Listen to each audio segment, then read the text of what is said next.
أعوذ بالله من الشيطان الرجيم. بسم الله الرحمن الرحيم.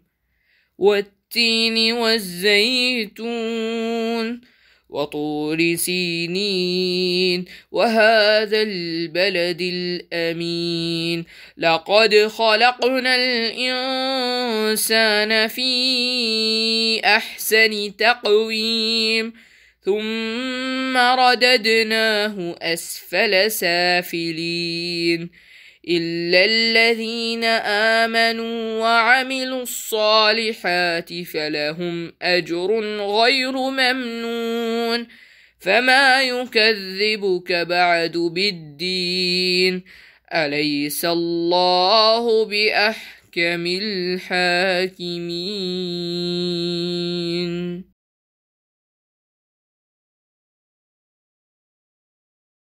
By the fig and the olive and the Mount of Sinai, by this city of security, Makkah. Verily, we created man in the best stature, mold, then we return him to the lowest of the low, except for those who believe and do righteous deeds, for they will have a reward uninterrupted. So what yet causes you to deny the recompense? Is not Allah the best of judges?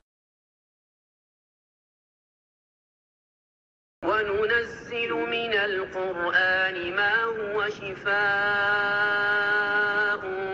ورحمة للمؤمنين ولا يزيد الظالمين إلا خسارا.